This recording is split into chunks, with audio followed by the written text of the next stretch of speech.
పెద్దపల్లి జిల్లా రామగుండం గోదావరి కని పారిశ్రామిక ప్రాంతంలో ప్రైవేట్ విద్యా సంస్థలకు చెందిన బస్ల ఫిట్నెస్ లను రామగుండం ఎంవిఐ సంతోష్ రెడ్డి, ఏఎంవిఐ ప్రదీప్లతో కలిసి అధికారులు తనిఖీలు నిర్వహించారు.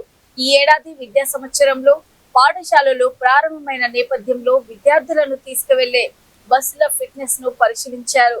వాహనాలకు సంబంధించిన అన్ని రకాల ధృవీకరణ పత్రాలు, బస్సుల ఫిట్నెస్, డ్రైవర్ ఫిట్నెస్ సర్టిఫికెట్లను, అదే విధంగా బస్సులో విద్యార్థుల సంఖ్య తదితర వాటిని పరిశీలించారు. ఈ సందర్భంగా motor vehicle inspector Santosh Reddy మాట్లాడుతూ, నిబంధనలకు విరుద్ధంగా విద్యా సంస్థల బస్సులు నడిపితే చట్టపరంగా కఠిన చర్యలు తీసుకుంటామన్నారు.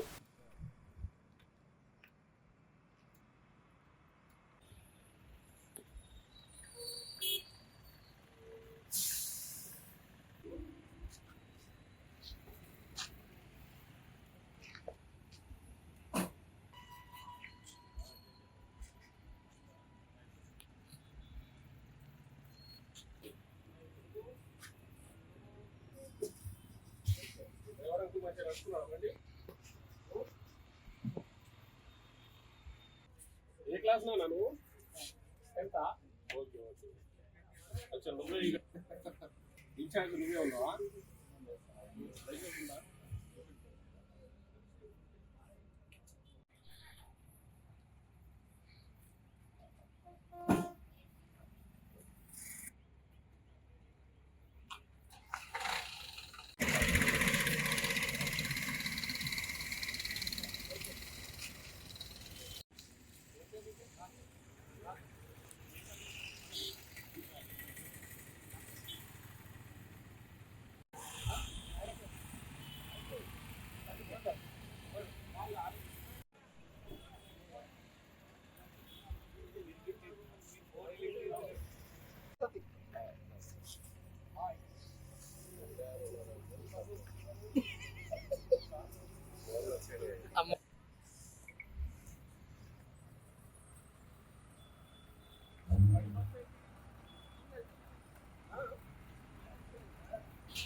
ఈ బస్ మొత్తం వస్తుంది కానీ స్టార్టింగ్ కాబట్టి ఎవరు రాదు.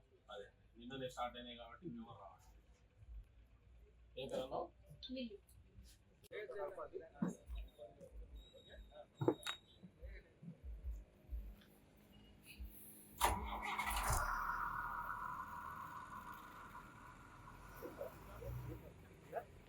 ఈ రోజు గోదావరి కని రామగుండం ప్రాంతంలో స్కూల్ బస్సుల తనిఖీలు చేయడం జరిగింది. నేను మా మిత్రుడు మా ప్రదీప్ కుమార్ ఏఎంవే గారితో మా సిబ్బందితో ఈ రోజు తనిఖీలు చేయడం జరిగింది. అందులో భాగంగా ఒక 10 స్కూల్ బస్సులను తనిఖీలు చేయడం జరిగింది. సరైన పత్రాలతో అన్ని విధాలుగా ప్రికాషన్స్ తీసుకుంటూ ఈ బండ్లు నడపాలని చెప్పడం జరిగింది. స్కూల్ పిల్లల్ని కూడా జాగ్రత్తగా దింపి రోడ్ క్రాసింగ్ చేసే బాధ్యత కూడా వాళ్ళే తీసుకోవాలి. ఒకవేళ అటువంటి చర్యలు తీసుకున్నప్పుడు స్కూల్ యాజమాన్యం పైన చర్యలు తీసుకుంటామని మీకు చెప్తారు.